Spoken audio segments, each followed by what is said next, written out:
Hey guys, tower of god की इस new video में आपका स्वागत है।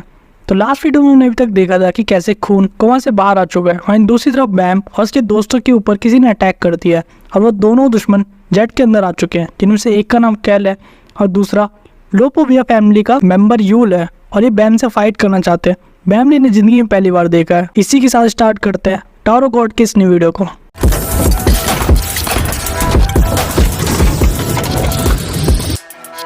हम देख पाते हैं 49 फ्लोर के टेस्टिंग ग्राउंड को, जहां पर एक टेस्ट चल रहा होता है रेगुलर्स के लिए ताकि वो टावर के अंदर एंटर कर पाए।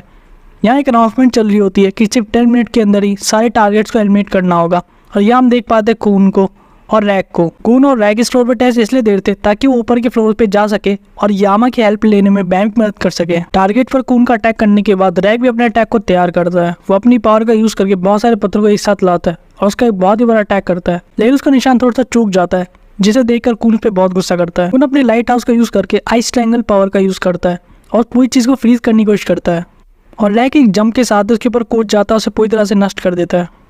लेकिन उस चीज के ऊपर पैर रखने पर रैग का पैर जल जाता है और चीज से खून भी काफी ज्यादा कंफ्यूज जाता है, क्योंकि उसने ये चीज आइस के लिए की थी ताकि वो पूरी तरह जम जाए, लेकिन इसकी जगह वो चीज काफी ज्यादा गर्म हो गई।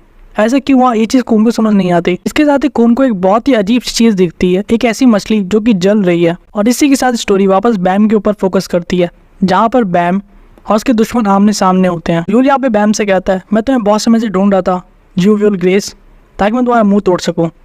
मैंने तुम्हारे बारे में लेवी से बहुत सारी बातें सुनी, कैसे तुमने एक लैंकर से लड़ाई की और अभी भी जिंदा हो, लेकिन मुझे लेवी के जैसे मत समझना, मैं उससे बहुत ज़्यादा पावरफुल हूँ और इस बार तुम नहीं बचने वाले। बैम से इतना कहता है, तुम उसी लेवी की बात कर रहे हो जो बहुत अजीब सा था और मेरे पीछे पड़ा था, और तुम मेरे पीछे क्यों पड़े हो। लेकिन इसी बीच यूल बैम पे एक बहुत ही तगड़ा अटैक कर देता है, लेकिन बैम अपने हाथ से उस अटैक को बहुत ईजिली रोक लेता है। और ये चीज़ देख के यूल थोड़ा सरप्राइज होता है और उसी के साथ वो अपनी स्नेक से अटैक करता है और बवंडर की तरह गोल घूम के एक कराटे वाली बिग बैम को मारने की कोशिश करता है, लेकिन बैम इससे बच जाता है। इसके बाद यूल एक बहुत ही स्पेशल अटैक का यूज़ करता है। वो अपनी स्नेक का यूज़ करके बैम के हाथ में काट लेता है। वो बताता है कि एक तरीके का स्नेक स्पेल है, एक मंत्र है जो कि किसी को भी पैरालाइज कर दे और कुछ ही समय में उस आदमी की मौत हो सकती है। पर सरप्राइजिंगली बैम के ऊपर इस स्पेल का कोई असर नहीं होता। वो एक अटैक के साथ इसको दूर फेंक देता है और इससे पहले कि बैम एक शिंशु अटैक करता, वोल अपनी हार मान लेता है और कहता है कि रुक जाओ, मैं हार मानता हूँ, मैं तुमसे नहीं जी सकता। लेकिन एक सी रैंक रेगुलर इतना पावरफुल कैसे हो सकता है, ये तो गलत बात है, एक तरह की चीटिंग है। वहीं बैम के बाकी टीममेट्स ऊपर से उसको देख रहे होते हैं। वोल अपने पैरों पे बैठ जाता है और बैम को कहता है, पता नहीं मेरा स्पेल काम क्यों नहीं किया, तुम सही में बहुत ही ज़्यादा टफ हो। मेरे कैप्टन तुम्हारे बारे में सही थे, मैं मरते मरते बचा हूँ, लेकिन अच्छा है मेरे पास हॉस्टेज है। मैंने तुम्हारे साथियों को किडनैप कर रखा है जब मैं कुछ साल पहले दूसरे फ्लोर पे गया था, जिनमें से एक लड़की का नाम है यॉन। ये सुनकर बैम काफ़ी चौंक जाता है और कहता है, ईवा यॉन। बैम और ईवा वह स्टेशन बेल्ट के टाइम पे एक दूसरे की टीममेट्स थे। यूल यहाँ पे अपने साथी के हाथ में एक रिमोट दिया कहता है कि अगर तुमने आज कुछ भी करने की कोशिश की तो एक बटन के द्वारा मैं इन दोनों को मार सकता हूँ, तो इसलिए मेरी बात को ध्यान से सुनो। तुम अपने मास्टर का बदला लेने के लिए जाट की आर्मी के ऊपर हमला करने वाले हो।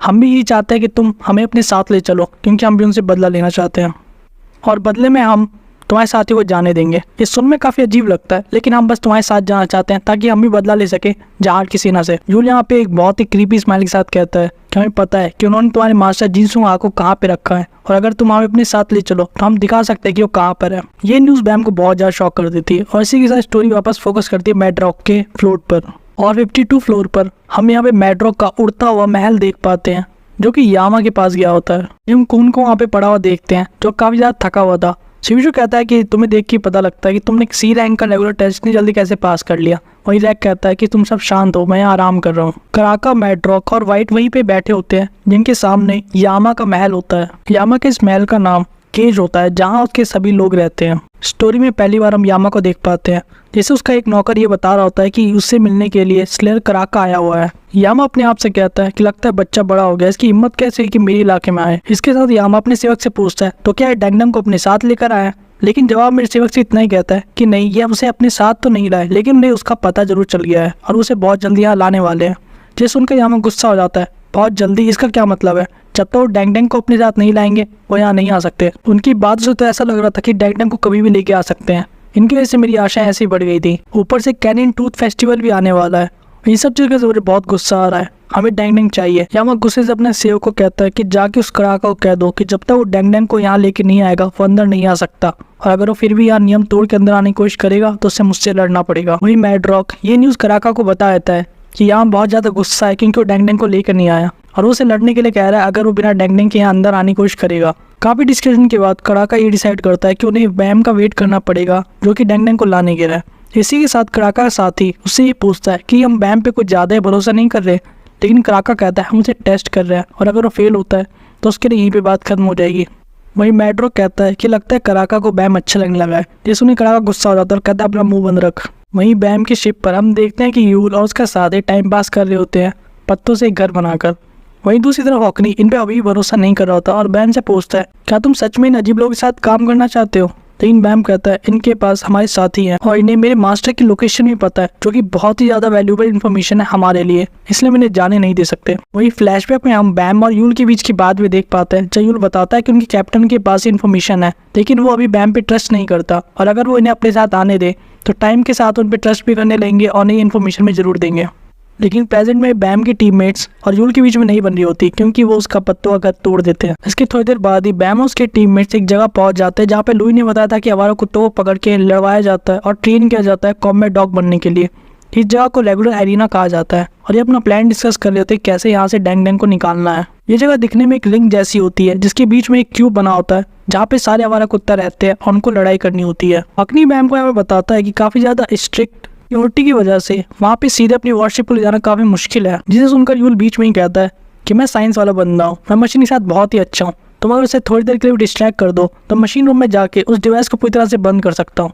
कोई चिंता की बात नहीं है, बस मुझ पर भरोसा करना होगा। इन वही लुई कहता है हमें तुम पे भरोसा नहीं है और मुझे एक और रास्ता पता है, थोड़ा सा डेंजरस है लेकिन वहाँ पे हम जा सकते हैं। वही रेगुलर एरिना में हम दो फाइटिंग डॉग्स को लड़ते हुए देखते हैं कि उनकी लड़ाई कैसी होती है और कितनी ज़्यादा खतरनाक होती है। वो एक दूसरे को काटते हैं, छीलते हैं और मार भी देते हैं बहुत बार। यहाँ पर बहुत ही खतरनाक कुत्ते को बैठे हुए देखते हैं जिसके सामने वही इंटर्न होती है जो कि डॉग शेल्टर में थी।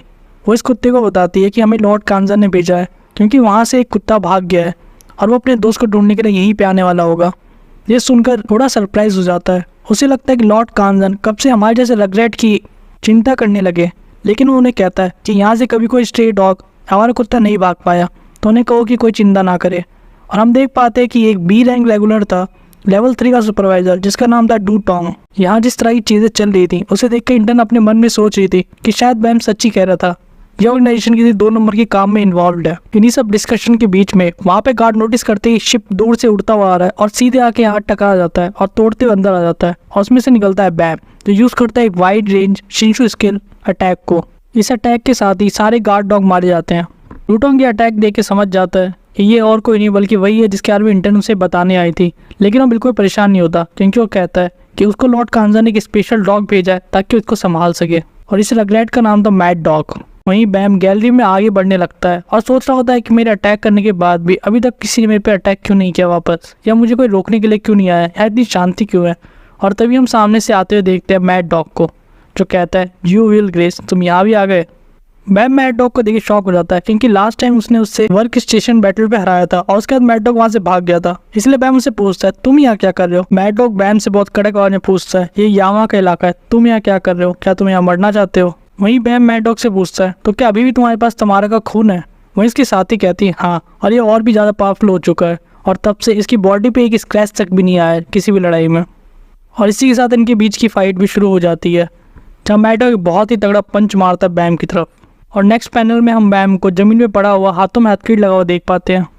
बैम का मुंह भी काफ़ी ज़्यादा सोजा होता है जैसे कि उसे बहुत तेज मुक्का पड़ा हो, लेकिन बैम मन में सोचता है कि कोई नहीं, कम से कम अंदर आने में कामयाब तो हो गया। वहीं मैड डॉग के साथी के बीच में डिस्कशन चल रही होती है कैसे बैम इतनी आसानी से हार गया, इतने समय के बाद भी और ताकतवर होने की जगह वो और भी ज़्यादा कमज़ोर लग रहा था देखने में। लेकिन वही मैड डॉग अपना हाथ दिखा के कहता है नहीं वो बहुत ज़्यादा ताकतवर है, मेरा हाथ देखो इसकी हालत ख़राब हो गई है। मैड डॉग को शक होता है कि बैम किसी प्लान के तहत ये सब चीज़ें कर रहा है, वो अपनी असली ताकत को छुपा के रखा है। मैड डॉग अपनी साथी को बताता है कि जब उसने सबसे पहला अटैक बैम के ऊपर किया बैम ने उसे बहुत ईजिली डॉज कर लिया साइड हटकर। उसका फेस काफ़ी ज़्यादा कॉन्फिडेंट था, ऐसा लग रहा था कि उसके सारे स्लो मोशन में देख पा रहा है।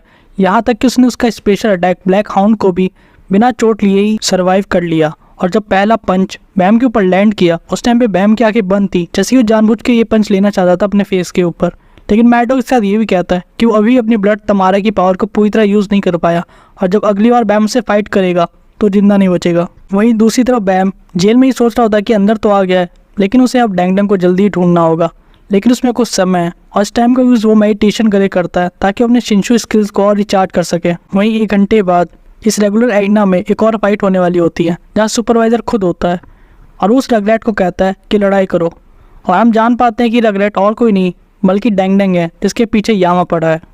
और आज का चैप्टर यहीं पे ख़त्म होता है। तो अगर आपको हमारे चैप्टर पसंद आया हो तो हमारे चैनल को लाइक शेयर सब्सक्राइब करें, कमेंट करके बताएं कि आपको और कौन सी वीडियोस चाहिए।